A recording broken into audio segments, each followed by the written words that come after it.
ইনসাফের কথা বলতে লেগেছে। আল্লাহ পাক কেন আমাদেরকে বানিয়েছে, আল্লাহ পাকের কথা শোনাতে লেগেছে।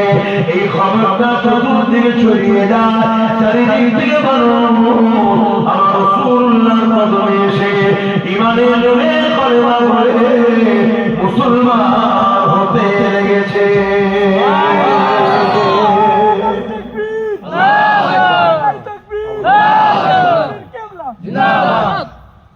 এই খবরটা আবার আবু জাহেলের কাছে গেছে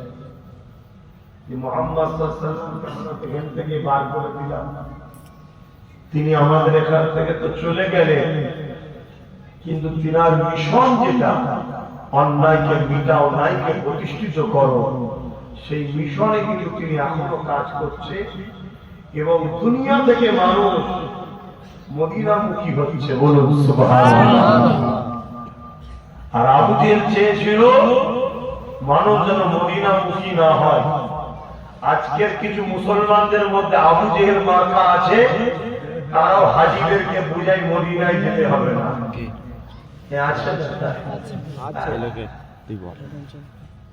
মদিনা শরীফে যে যাবে না তার হজ হবে না। শুনছেন তো? আপনি বলবেন শরিয়াতের কোথায় আছে? এটা শরিয়াত নয় তো, এটা তো আকায়েদ, এটা আকীদা, এটা ঈমান। মদিনা শরীফে যে গেল না, রাসূল বলল সে আমার সঙ্গে বুগজ রাখলো। যে নবীর উপরে বুগজ রাখে সে ঈমানদার হলো কবে? আর যে ঈমানদার হয় না তার আবার হজ কবুল হয় কি হবে? এই কেন্দ্রাই মদিনা শরীফে যেতেই হবে। কথা বুঝে আসছে না? সেদিন আবু জেহেল চেয়েছিল মদিনায় যেতে দেব না। আজকে আবু জেহেলের উত্তরসূরি কিছু আছে মুসলমানদের মধ্যে, তারাও চাইছে মদিনায় যেন না যায়। ভাইরা নজওয়ান তরুণেরা, এর বিভাগে প্রেমীরা, আসেন আমরা রসুলের দিকে এগিয়ে যাই। আল্লাহ নবী মদিনা ছেড়ে গিয়ে মানুষকে দিনের কথা বলতে লেগেছে, মানুষকে নারীর কথা বলতে লেগেছে, মানুষকে তৌহিদের কথা বলতে লেগেছে, মানুষকে সাম্যের কথা বলতে লেগেছে, মানুষকে প্রেমের বইয়ের কথা বলতে লেগেছে। মানুষ মানুষকে ভালোবাসবে, এই মিল মহব্বতের বাণী আল্লাহ নবী মানুষকে ছড়াতে লেগেছে। দাসত্ব কথা বন্ধ করে দাও, মানুষ কখনো মানুষের গোলাম হবে না, মানুষ কখনো মানুষের দাসী হবে না। তরুণেরা আল্লাহ নবীর হাতে হাত দিয়ে মানুষ বলে বলে ইসলামকে ওঠে লেগেছে। এই খবরটা যখন আবু জেহেলের গায়ে চলে যায়, আবু জেহেল সঙ্গে সঙ্গে 1000 পরিবারের একটা টিম তৈরি করেছে। প্রত্যেকের হাতে অস্ত্র রয়েছে, প্রত্যেকে ঘোড়া উঠে পিঠে বসে মদিনার উদ্দেশ্যে রওনা দিয়েছে। মদিনার উপরে হামলা করে দেওয়া হবে, মদিনার মানুষ মুহাম্মদ সাল্লাল্লাহু আলাইহি ওয়াসাল্লামকে শহীদ করে দেওয়া হবে, এই উদ্দেশ্যে আমরা রওনা দিয়েছে। আল্লাহ তাআলা রাসূলুল্লাহকে খবর জানিয়ে দিলে নবী আমার মদিনার নবী শরীফে বসে গিয়ে সাহাবা হুজুরদের লক্ষ্য করে বলতে লাগলেন, হে বাবা সাহাবারা, আমি খবর পেয়ে গেছি আবু জেহেল মক্কা হতে মদিনার উদ্দেশ্যে রওনা দিয়েছে। তারা মদিনার উপরে হামলা করে দেবে, মদিনার রাস্তাগুলো মুরব্বী মা বাবার উপরে হামলা করে দেবে, মদিনার মানুষকে কতয়াম করে দেবে। রাসূলুল্লাহ আবু জেহেলকে মদিনায় ঢুকতে দিয়ে মদিনার বর্ডারে আটকে দিয়ে তার সঙ্গে আমি শুনে করব, তার সঙ্গে আমি ইমামের সাথে যাব, তার আমি বুঝাবো যে আমি মক্কা ছেড়ে দিয়ে মদিনায় শরীফে চলে এসেছি, কেন তোমরা মক্কা থেকে মদিনার উপরে হামলা করতে আসো? কেন বাবা এই সময় আমার সাথ দেবে? বাবা মুহাজিরিন সাহাবাদের মধ্যে থেকে হযরত আবু বকর সিদ্দিক রাদিয়াল্লাহু তাআলা যিনি কুরবান ওলা জেরুজালেমে এমন করে বংশের মুরব্বী রয়েছে, তিনি উঠে দাঁড়িয়ে পড়বে, দাঁড়িয়ে গিয়ে বলতে লাগলে, ইয়া রাসূলুল্লাহ হাবিবাল্লাহ, আমি মুহাজিরিনদের পক্ষ থেকে আমি আবু বকর বলে দিলাম, হুজুর আমার জীবনে চাঁদ যখন আছে আপনাকে কোন অবস্থায় একা ছাড়বো না ইয়া রাসূলুল্লাহ আমি আল্লাহ খান মুহাজিরদের পক্ষে দাওয়াত দিচ্ছি হুজুর এই সময় আপনার সাথে আমরা যেতে রাজি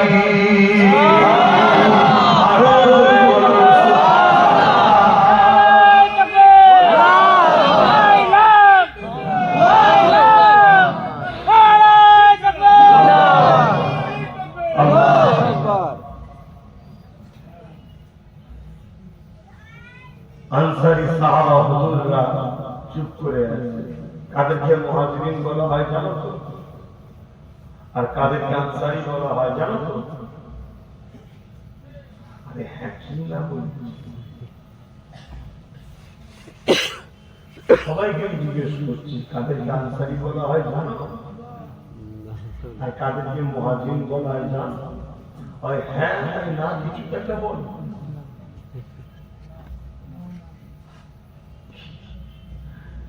তোমরা বাইরে বেরিয়ে আছো জায়গা রয়েছে বসবেও নেই শিখবেও নেই জানতে কি তাহলে বড় মুসলমান শেষ হবে চিটে কেউ রাখে ধান যখন জমি থেকে কেটে আসো চিটে রাখে না তাকে চিটেকে বাদ দিবার জন্য কত রকম পরিকল্পনা করা হয় ধান দেওয়া হয় চুলো দিয়ে বাতাস দেওয়া হয় চিটের কেউ দেবে না দেখতে ধান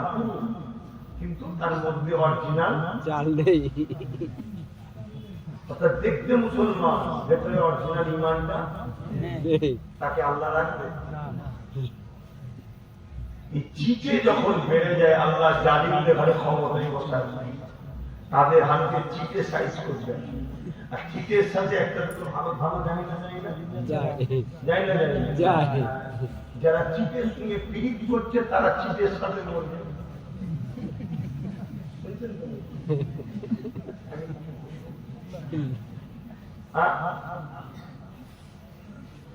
ভালো মুসলমান হও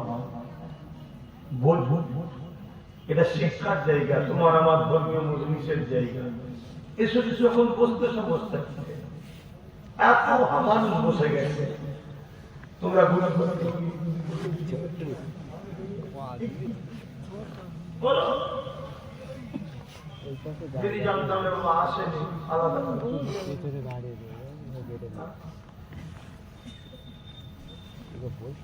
আব্বাস সিদ্দিকী অনেকে মুসলমান পছন্দ করেন আছেন না আছে আসলে বল আছে আমাকে তো ওই মুসলমানগুলো পছন্দ করে যারা আমার রাসূলকে ভালোবাসে তারা আমাকে পছন্দ করে না যারা আমার রাসূলকে ভালোবাসে না কারণ আমার পরিচয় তো কিছু নেই আমার পরিচয় তো আমি রাসূলুল্লাহর গোলাম আমাকে তো সে ভালোবাসবে যে রাসূলকে ভালোবাসে আমাকে তো সে ভালোবাসবে না যে রাসূলকে ভালো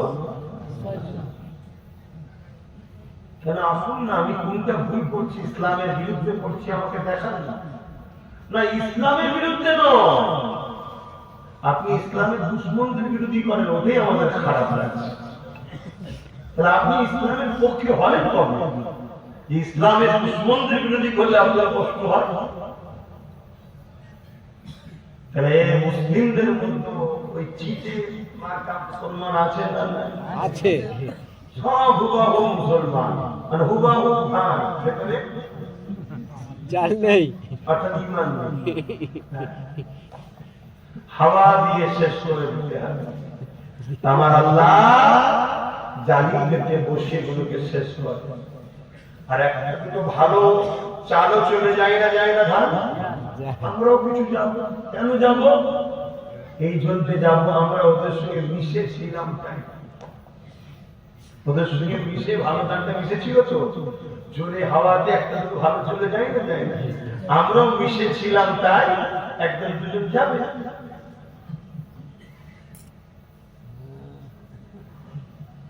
ভাইরা নজর তরুণীরা এ নবী বাগে ফিরিগেরা আল্লাহ নবী নবী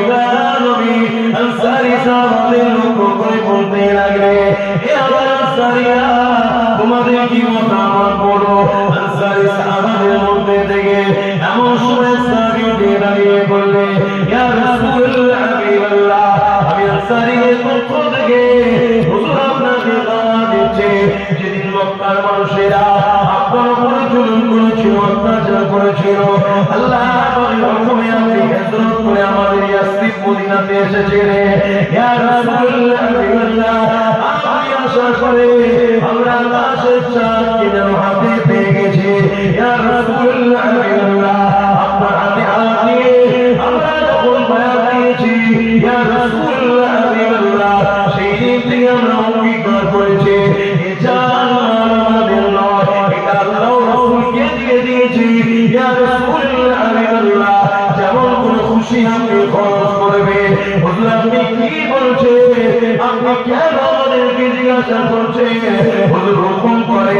মানুষকে কেন ভয় করবে হতে পারে তাদের সংখ্যা খায়া তাদের হাতে অস্ত্র থাকতে পারে কিন্তু তারা তোমার ইয়া রাসূলুল্লাহ হাবিবাল্লাহ আমরা আল্লাহ ছাড়া অন্য কাউকে ভয় করি না আল্লাহু আকবার আল্লাহু আকবার ইমানদারের বৈশিষ্ট্য দেখছেন তো?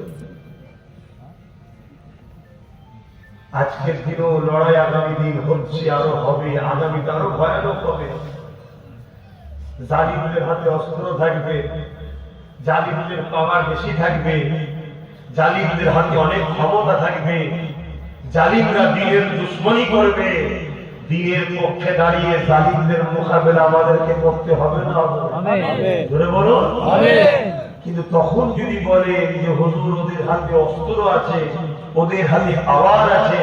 ওদের লোক বেশি ওদের সংখ্যা বেশি